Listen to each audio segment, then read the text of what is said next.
রুদ্রপাল পরিবারের প্রতিমা। যে বিশাল উঁচু একটা দুর্গা প্রতিমা তৈরি হচ্ছে এখান থেকে। দুর্গা প্রতিমা কম করে ওই 10 ফুট 12 ফুটের মতো। এখানে খড়গুলোকে একসাথে নিয়ে শিল্পী তার যে বাঁধন, সেই বাঁধন কিন্তু প্রস্তুত করছেন। এখানে কিন্তু সারিবদ্ধভাবে প্রচুর দুর্গা প্রতিমা রয়েছে।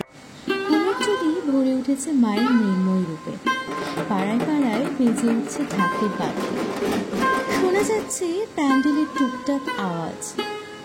হ্যাঁ, মা সেজে উঠছে, তাই তো সেই পুজোর গন্ধ তোমাদের সামনে তুলে ধরতে আমি, শ্রেয়া আর সৌভিক দুজনে মিলে বেরিয়ে পড়লাম। চলো তাহলে পুজোর প্রস্তুতি পর্ব শুরু করা যাক, দুর্গা দুর্গা বলে। হ্যালো বন্ধুরা, সবাই কেমন আছো? আশা করি সবাই ভালো আছো, কারণ পুজোর মরশুম শুরু হয়ে গেছে। আর আমি এই মুহূর্তে যেখানে দাঁড়িয়ে আছি, সেইখানের প্রতিমা দেখার জন্য সবাই কিন্তু অধীর আগ্রহে অপেক্ষা করে। এই মুহূর্তে কিন্তু আমি দাঁড়িয়ে রয়েছি শিল্পী কালাচাঁদ রুদ্রপালের গোলায়। আর তোমাদেরকে চলো নিয়ে যাই এই পুজোর আগে কিছু সুন্দর মাতৃ প্রতিমা দেখাতে। তাহলে কিন্তু ভিডিওটা স্কিপ না করে সম্পূর্ণ দেখতে থাকো। আশা করি এই ভিডিওটা তোমাদের খুব ভালো লাগবে। আর ভালো লাগলে প্লিজ চ্যানেলটাকে সাবস্ক্রাইব করো আর অবশ্যই বেল বাটনটা ক্লিক করে। চলো যাওয়া যাক ভেতরে আর তোমাদের সবটা দেখাই।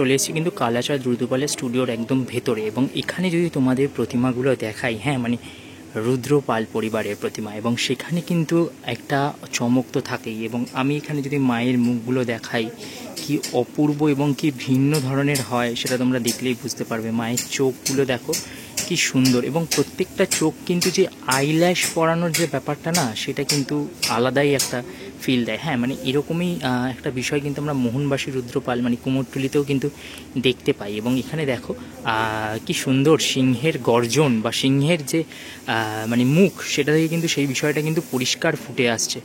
তার যে নিখুঁত যে বিষয়টা, সেটা কিন্তু দুর্দান্ত আর কি। আমি যদি একদম অসুরগুলোর কাছে যাই, তাহলে অসুরগুলো বেশ অন্যরকম, কারণ তাদের যে প্রত্যেকটা শরীরে মাসেল, সেইগুলো কিন্তু ক্লিয়ারলি ইন্ডিকেট হয়। এবং এখানে যদি আমি এগোই, তাহলে এখানেও কিন্তু একটা অপূর্ব সুন্দর দুর্গা আছে। হ্যাঁ, লাইটটা একটু কম আছে, যে কারণে তোমাদের দেখাতে হয়তো বা বোঝাতে হয়তো আমার একটু সমস্যা হচ্ছে। হ্যাঁ মানে পরপর এখান দিয়ে কিন্তু অনেকগুলো বড় বড় দুর্গা প্রতিমা রয়েছে। এইদিকে যদি দেখাই, তাহলে এইদিকেও কিন্তু বিশাল বড় বড় সমস্ত দুর্গা প্রতিমারা রয়েছে। এই প্রতিমাটিই দেখো না কত বড়, এবং প্রতিমাটার পেছনে কিন্তু একটা বিশাল বড় চালচিত্র হবে। এইখানে যদি গণেশ, লক্ষ্মী, মা দুর্গা, ওইদিকে কিন্তু সরস্বতী, কার্তিক, এত বড় একটা দুর্গা প্রতিমা এখানে কিন্তু নির্মাণ করা হচ্ছে, যেটা কিন্তু বেশ অন্যরকম। সব থেকে সুন্দর লাগে হচ্ছে এই যে বিভিন্ন যে মাটির যে কারুকার্যগুলো করা হয় না, এখানে যেমন দেখো হাঁসের যে সরস্বতীর বাহন, হাঁসের যে মানে পাখনা দুটো, সেটাকে কিন্তু খুব সুন্দর করে ক্রিয়েট করে এখানে রাখা রয়েছে আর কি। হ্যাঁ, এগুলো পরে কিন্তু জুড়ে দেওয়া হবে। এই অংশে চলে এলাম ভেতরের দিকে একটা ছোট্ট জায়গার মধ্যে দিয়ে। আমি অত দূরে প্রবেশ করতে পারবো না, কিন্তু তোমাদের দেখাই যে বিশাল উঁচু একটা দুর্গা প্রতিমা তৈরি হচ্ছে এখান থেকে। এখানে সবে গণেশ এবং ওই দূরে দুর্গা রয়েছে, এবং তার পেছনে যে কারুকার্যটা রয়েছে না, কত নিখুঁত আর ডিটেল দেখো। খড় দিয়ে পুরো জিনিসটার বাঁধন করে এই মুহূর্তে শিল্পী কিন্তু ওই সুদূরে মাটি লেপন করতে সবে মাত্র শুরু করেছেন। তো বিষয়টা কিন্তু অপূর্ব লাগবে যখন এই পুরো এতটা চওড়া একটা প্রতিমা এরকম লম্বায় এত বড়, সেটা কিন্তু প্রস্তুত হয়ে যাবে। ব্যাকগ্রাউন্ডে যে কাজ হচ্ছে, সেই কাজের ডিজাইনটাই একদম অন্যরকম। মানে বিষয়টার মধ্যে একটা অবশ্যই রাজসিক একটা দিক তো রয়েছে। প্রত্যেকটা ঠাকুর মোটামুটি যেগুলো রয়েছে ওই দূরেও এখানে, এগুলো মোটামুটি মাটির কাজ কমপ্লিট হয়ে গেছে। কিছু কিছু ঠাকুরে খড়ের প্রথম মাটির প্রলেপ পড়েছে, আবার কিছু কিছু প্রতিমা আছে যেখানে সবে মাত্র খড় বাঁধাই শুরু হয়েছে। এই যে হাতে গুনি কিন্তু আর মাত্র কয়েকটা দিন, ঠিক আছে, আর মাত্র 40 থেকে 45 দিন, তারপরেই দুর্গাপুজো। কিন্তু এনাদের সেই কাজটা শেষ করতে হয়তো বেশি সময় লাগে না, কারণ ওনারা প্রফেশনাল। এবং সেটাই কিন্তু দেখতে পাচ্ছি যে এখানে প্রতিমাগুলো, কিছু কিছু প্রতিমা এরকমও আছে যেখানে খড়ে প্রথম মাটির প্রলেপ পড়েছে। একটা সুবিশাল প্রতিমা এখান থেকে আমি দেখতে পাচ্ছি, ওই অংশে রয়েছে। এখানেও যদি দেখি মা দুর্গার যে দাঁড়ানোর আর্ট বা মুদ্রা, সেটা যদি তোমরা দেখো, মানে এই জিনিসগুলোই কিন্তু অভিনবত্ব এই স্টুডিওর, সেগুলো দেখতে কিন্তু আমাদের বেশ ভালো লাগে। এবং সেই রকমভাবেই মা এখানে কিন্তু তার রুদ্র রূপে দাঁড়িয়ে রয়েছেন। চলো দেখি সামনে যাওয়া যায় কিনা। প্যাসেজটা খুব কম, তাই তোমাদেরকে একটুখানি ভিডিওটা আমার অসুবিধা করেই দেখাতে হচ্ছে। এখানে কিন্তু সারিবদ্ধভাবে প্রচুর দুর্গা প্রতিমা রয়েছে। যদি এই অংশে চলে আসি, যেটাকে তোমাদের ওই পাশ দিয়ে দেখাচ্ছিলাম, সেই দুর্গা প্রতিমাটা সামনে দিয়ে দেখানোর চেষ্টা করছি। তো এখানে দেখো কত বড়, এবং মায়ের যে দাঁড়ানোর মুদ্রা সেটা কতটা ভিন্ন। এক একটা প্রতিমা চওড়ায় অনেক বড়। এইখানে দেখো গণেশ রয়েছে, এবং গণেশের পর কিন্তু লক্ষ্মী, দুর্গা, এতটা আমাকে গেলে কিন্তু সম্পূর্ণ প্রতিমাটা তোমরা দেখতে পাবে। এই অংশে আরেকটা দুর্গা প্রতিমা তৈরি হচ্ছে, যার মুখমণ্ডলের কাজ এখনো হয়নি, অসুরের কাজ হয়ে গেছে। এবং অসুরের মুখটা যদি আমি দেখি, সে কিন্তু এখানে অনেকটা ক্ষমা প্রার্থী। এই যে মায়ের একদম পা ধরে সে রয়েছে, এই যে মায়ের পা ধরে কিন্তু সে রয়েছে, এবং অসুরের মুখ দেখলেই কিন্তু তোমরা সেটা বুঝতে পারবে যে অসুরের এখানে কিন্তু অসুর কতটা ক্ষমাপ্রার্থী হয়ে রয়েছে আর কি। মা দুর্গা তো অবশ্যই সুন্দর, কিন্তু তার সাথে যে তাদের বাহনরা রয়েছে, যেরকম এখানে ইঁদুর রয়েছে। স্পেশালি যদি আমি তোমাকে এই প্যাঁচাটা দেখাই, হ্যাঁ একটু লাইট কম আছে তাই হয়তো বুঝতে তোমাদের অসুবিধা হবে, বাট আমি চেষ্টা করছি নেওয়ার, যতটা নেওয়া যায়। প্যাঁচাটা কতটা নিখুঁত, প্যাঁচার যে স্ট্রাকচারটা প্যাঁচাটাকে বানানো হয়েছে সেটা দেখো কতটা নিখুঁত। একদম ভিন্ন একটা বিষয় কিন্তু প্যাঁচাটার রয়েছে, যেটা কিন্তু বাদবাকি অনেক জায়গার প্রতিমার থেকে এইখানের প্রতিমাকে কিন্তু ভিন্ন করে বা আলাদা করে। এই যে মহিষ, সেই মহিষটাও কতটা অ্যাকুরেট, ঠিক আছে। অন্ধকারের জন্য হয়তো অনেক কিছু পরিষ্কার তোমাদের দেখাতে পারছি না। যেমন এই দিকে এই হাঁসটা রয়েছে, আমি তোমাদের বলছিলাম হাঁসের কিন্তু যে পাখনা দুটো সেটা কিন্তু এখনো লাগানো হয়নি, কিন্তু হাঁসের যে নিখুঁত কাজ, সেই নিখুঁত যে বিষয়টা সেটা কিন্তু এখানে পরিষ্কারভাবে বুঝতে পারা যাচ্ছে।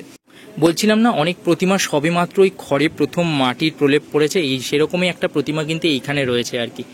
সবে মাত্র মাটির প্রলেপ পড়েছে, এবং পেছনে যদি তোমায় খড় দিয়ে বানানো ডিজাইনটা দেখো, তাহলে সেগুলোর মধ্যেও মাটির প্রলেপ পড়বে আর কি। পড়লে কিন্তু পুরো বিষয়টা দেখতে বেশ অন্যরকম লাগবে আর কি। আবার চলে এলাম কিন্তু একদম কমপ্লিট এই দুর্গা ঠাকুরটার সামনে। হ্যাঁ মানে যতবার আসছি যত রকমভাবে দেখছি বেশ অন্যরকম লাগছে কিন্তু এই দুর্গা প্রতিমাটাকে। আর এই দুর্গা প্রতিমার নিচেই কিন্তু শিল্পী যে আছেন, যিনি ওই যে একটা বিশাল বড় ডিজাইন ক্রিয়েট করছেন খড় দিয়ে। এগুলো কি হয়, এই ডিজাইনগুলোই কিন্তু ওই প্রতিমার পেছন অংশে চলে যায় বিভিন্ন রকম কারুকার্যের জন্য, এবং সেরকমই একটা কারুকার্য কিন্তু বানানোর কাজ এই মুহূর্তে চলছে, যেখানে খড়গুলোকে একসাথে নিয়ে শিল্পী তার যে বাঁধন, সেই বাঁধন কিন্তু প্রস্তুত করছেন, এবং তারপরেই কিন্তু এগুলো চলে যাবে হচ্ছে ওই পেছনের অংশে প্রতিমার। এই আরেকটা দুর্গা প্রতিমা, হ্যাঁ মানে এক একটা দুর্গা প্রতিমা কম করে ওই 10 ফুট 12 ফুটের মতো, হ্যাঁ চূড়ো, মুকুট ইত্যাদি নিয়ে হয়তো আরও ছাড়িয়ে যাবে।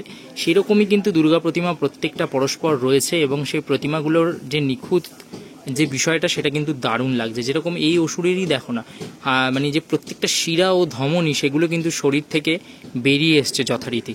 তো একদম কিন্তু অন্য ধাঁচের বিভিন্ন প্রতিমা এখানে আমি দেখতে পাচ্ছি।